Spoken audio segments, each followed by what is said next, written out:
Je suis contente, Je suis content, la contentitude. c'est une habitude. Ça dépend pas du temps qu'il fait, mais de ton attitude. Yes!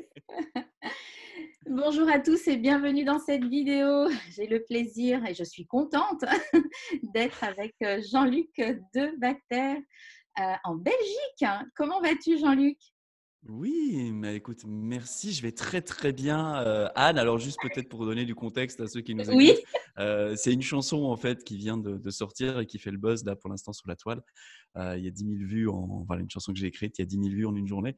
Donc c'est pour ça qu'on chantait voilà, une chanson qui s'appelle Je suis content et qui est assez bien d'actualité, je crois, en ce moment. On a vraiment besoin, je oui, pense, d'un peu de légèreté et d'un petit peu de retrouver ces choses qui étaient déjà disponibles avant le confinement, qui restent disponibles pendant le confinement et qui seront toujours disponibles après. Revenir aux fondamentaux, des choses simples, d'un regard, d'une présence, d'un geste, d'amitié. Et voilà, c'est tout ça que présente cette chanson. Et je pense que c'est aussi pour ça que les gens se la repassent et que ça oui, fait le buzz en ce moment. Donc voilà, je suis content d'être là. ben oui, cool. Alors écoute, voilà, c'était le bon timing en tout cas pour sortir ce clip et cette chanson, effectivement, magnifique. Et comment ça se passe ton confinement en Belgique? Eh bien, écoute, alors nous, il y a quelques petites subtilités par rapport à la France. On n'est pas officiellement confinés. On est très, très, très. Il nous est très, très fortement conseillé de limiter nos déplacements, mais on n'a pas un document qu'on doit remplir quand on sort. On n'a pas tout ça. Par contre, d'après ce que j'ai vu, les chiffres sont à la baisse, c'est-à-dire que la courbe n'est plus exponentielle au niveau du nombre de cas. Donc, je pense que voilà, je pense que ça a l'air de pas trop mal se passer, en tout cas d'aller dans la bonne direction chez nous. Voilà, mais c'est quand même une ambiance particulière. Quand je sors dans la rue, bah, il y a très peu de voitures. Je croise personne quand je vais à la boulangerie. Quand je vais à la boulangerie, c'est une personne c'est une à une, et puis tout le monde garde un peu ses distances. Ce que je trouve le plus étrange, c'est que enfin, moi, c'est ce que j'ai essayé de dire à la personne qui travaille à la boulangerie. J'ai dit, mais en fait, on a encore le droit de sourire, on a encore le droit de faire des blagues. Qu'est-ce qui se passe? C'est où se met la barrière? À quel moment? C'est particulier parce que le fait de devoir se tenir à distance des gens, physiquement, bah, on pourrait avoir tendance à se tenir à distance des gens aussi à tout niveau, quoi. Un Oui. peu comme si tout le monde était devenu quelque chose de dangereux. Et voilà, moi, de mon côté, j'essaie de lutter contre cette morosité ambiante en disant, bah, oui, mais on peut quand même encore rigoler, on peut quand même encore s'aimer, on peut encore quand même vivre et par écran interposé, mais ça nous oblige peut-être à traverser l'écran et aller vraiment au contact de la personne et pas rester de son côté de l'écran. Et je pense que voilà, je pense que, en tout cas chez nous en Belgique, ça se passe. Je pense, j'ai l'impression que c'est moins tendu, c'est moins anxiogène, peut-être Mhm. que ce que je peux percevoir de la France. Ouais, Bien que je crois que c'est très individuel, hein, chacun vit ça un peu différemment, ouais. mais voilà, chez nous ça, en tout cas chez nous à la maison, ça va bien. Alors, comment tu gères tes affaires avec tu as 2 enfants, tu es papa de 2 enfants. Donc, Oui. comment tu gères ton business et puis ben, l'école à la maison avec Gabriel et la petite qui fait encore un peu de bruit, hein? Oui, elle fait encore un peu de bruit, puis elle dort pas toutes les nuits correctement, on va se dire ça. Alors, on s'est organisé avec ma femme. On a la chance, en fait, de ne pas être comme beaucoup de couples dans l'obligation tous les deux de travailler. On vit sur mon entreprise, donc ce qui permet moi de garder quand même une certaine focale sur l'entreprise.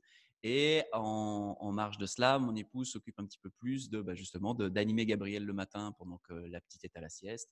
On s'organise. Moi, j'arrête plus tôt mes journées. Je finis à 16 heures la plupart du temps pour donner un peu de temps à ma femme pour qu'elle puisse souffler parce que toute la journée du soir au matin avec les enfants, c'est un job à part entière déjà. Mhm. Alors, j'ose même pas imaginer pour les personnes qui, en plus de ça, ont un travail. Je peux comprendre que ça peut être complexe et un peu source de stress. Euh, voilà, nous, on fonctionne comme ça. On s'est réorganisé entre nous. On s'est dit, OK, comment on fait? Et ça se passe plutôt bien, même vraiment, vraiment bien, quoi. Bon. Et donc, est-ce que la situation a un impact sur ta société?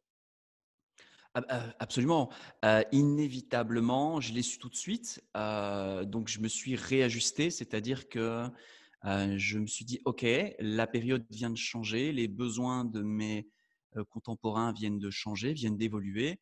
comment est-ce que j'y réponds? J'ai une entreprise qui accompagne les personnes et c'est vrai que j'ai eu à cœur peut-être de mettre en avant l'accompagnement plutôt à la réinvention pour que chacun puisse profiter de cette période pour se réinventer, puisse avoir une réflexion sur réinventer le collectif et puisse être en capacité d'inventer demain et non pas le subir. Je pense que c'est vraiment mon leitmotiv en ce moment. Je pense que tout ce qui va venir, toute cette période de transformation inévitable qu'on va vivre, même le président Macron l'a dit, donc je pense que voilà, on peut être tous d'accord sur le fait qu'il y a eu un avant et il y aura un après. Mais je pense que quoi qu'il arrive, on peut avoir deux postures intérieures, celle de subir ou celle d'inventer.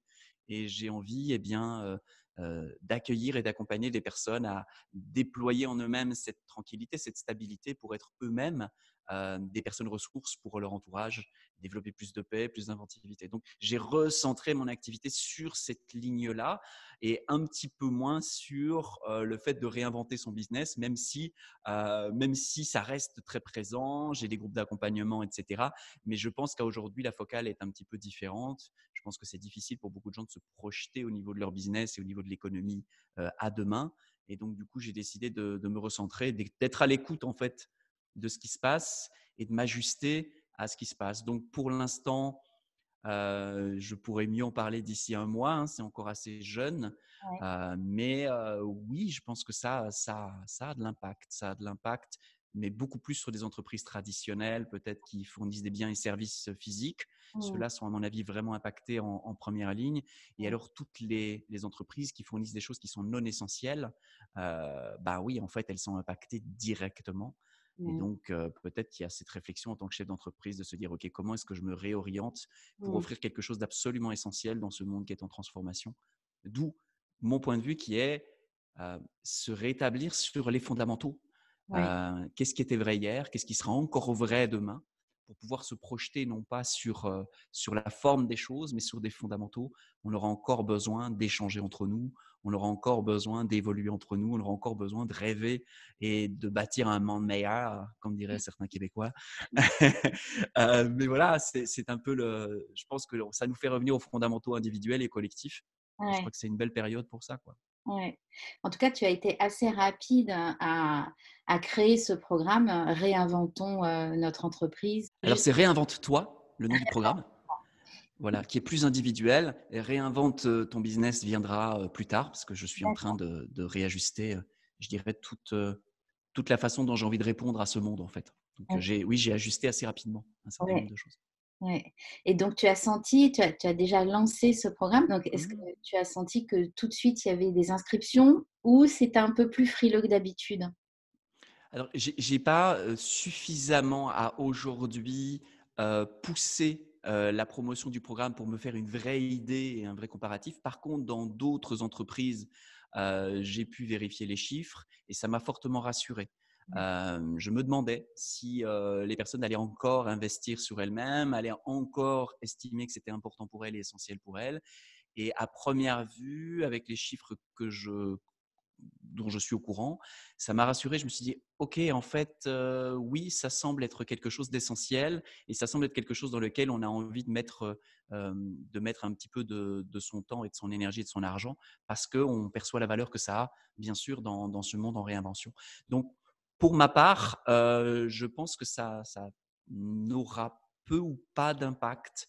Euh, Encore une fois, ça dépend de la posture. À partir du moment où ce que je permets s'appuie uniquement sur la vieille philosophie de cet ancien monde, c'est sûr que c'est difficile à vendre aujourd'hui parce qu'on ne sait pas de quoi demain sera fait. Mmh. C'est pour ça que moi j'ai dit, OK, on ne sait pas. En fait, en réalité, on n'a jamais su, donc tout va bien. Par contre, il y a une posture intérieure qu'on peut avoir et qui nous permet de traverser tout ça de toute façon dans un plus grand état de paix et dans une capacité d'aimer plus grande et dans une capacité de nous réjouir qui est plus grande aussi, ce qui me semblait important. Donc voilà, je te dirais quoi? Je pourrais te dire plus dans un mois ou 2 mois quand on aura vraiment des chiffres plus définis, Mmh. mais à la lueur des bruits de couloir que j'ai, non, ça va, ça tient le coup. OK. Bah, je reviendrai vers toi pour savoir parce qu'effectivement, comme tu accompagnes, des grands sommets et cetera, tu auras des chiffres, ce sera intéressant de comparer par rapport à avant. Aux années précédentes, absolument, absolument, tout à fait, tout à fait. Quand on a pris connaissance du virus et de la crise qui arrivait, comment tu t'es sentie intérieurement? Est-ce que tu as eu Mmh. peur? Comment tu as pris ça? Alors en fait, la peur du virus, je l'ai jamais eue. Hem, voilà, c'est pas une peur chez moi.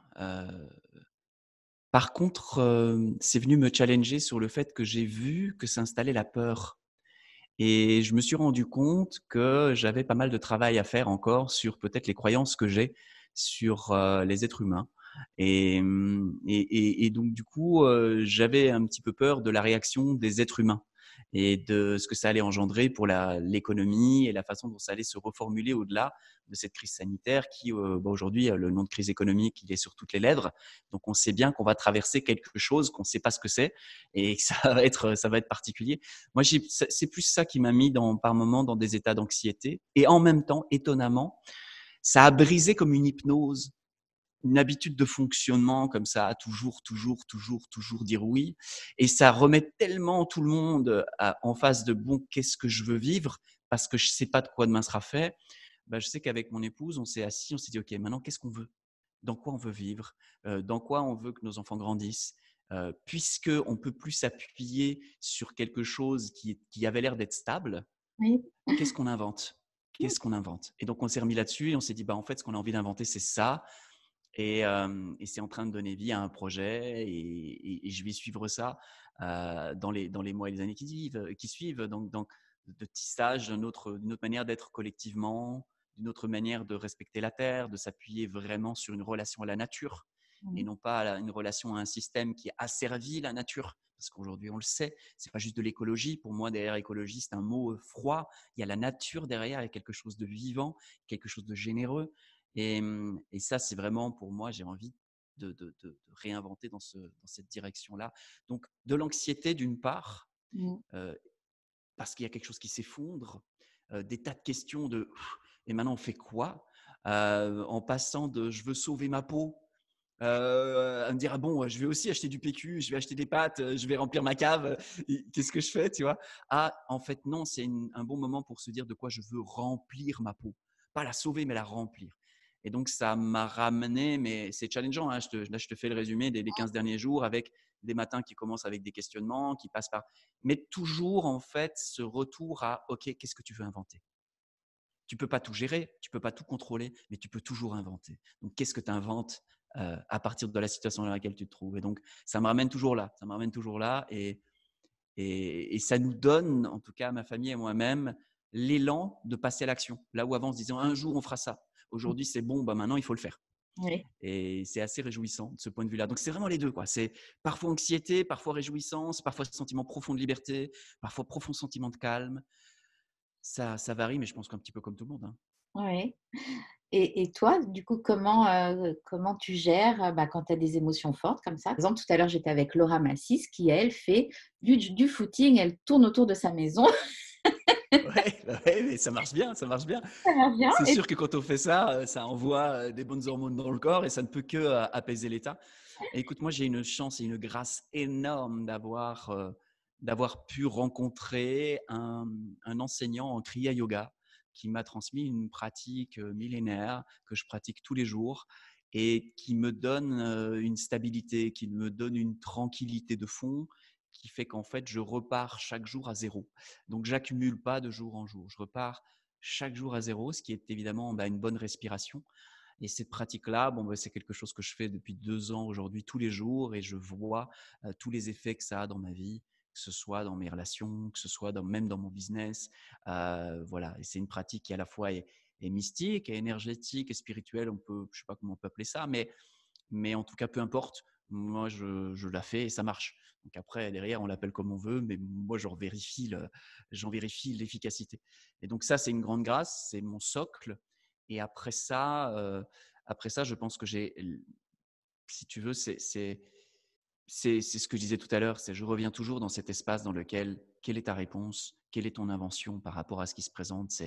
Tu peux subir ce qui arrive, tu peux laisser ces choses-là t'imbiber, ou tu peux te dire, hey, hey, c'est une information, comment je réponds à cette information? Et comment je viens à la rencontre de l'anxiété ou de l'angoisse de ceux qui m'entourent? Comment je viens à la rencontre de cette transformation de société, comment je vais à la rencontre de l'humanité, comment je vais à la rencontre des choses en fait que je perçois. Et ça, en fait, c'est un petit peu comme un espèce de réflexe que je cultive tous les jours, de jamais perdre de vue qu'en fait, euh, je ne suis pas le patron des choses qui se passent autour de moi, mais je suis le patron de ce que moi je viens déposer en face. Et ça me donne à la fois, ça me donne de la force en fait. Ça me Mmh. laisse pas, tu sais, influencer par tout ce qui se dit, tout ce qui se fait, et avec des états émotionnels qui font comme ça. Donc je dirais qu'en fait, ma gestion émotionnelle, elle passe d'abord par le fait de refuser de me laisser embarquer dans des grands loops émotionnels. Ça rentre pas. C'est comme Gandalf dans le film Seigneur des Anneaux, c'est vous ne passerez pas, tu vois.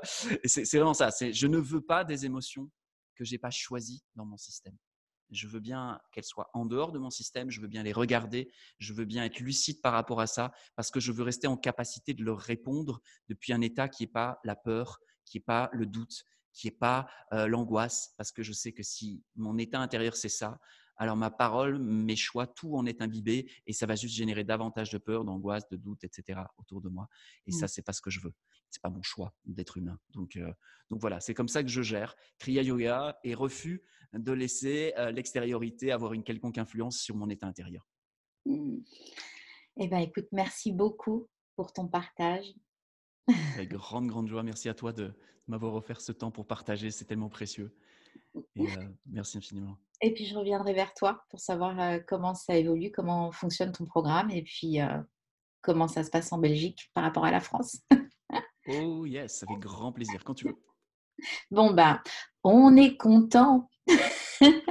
Da la la la la la la, on est content. Content. Allez voir, je suis content sur YouTube. Oui, Voilà, je vais mettre le lien sous la vidéo. Merci beaucoup. génial. À bientôt. Salut les amis.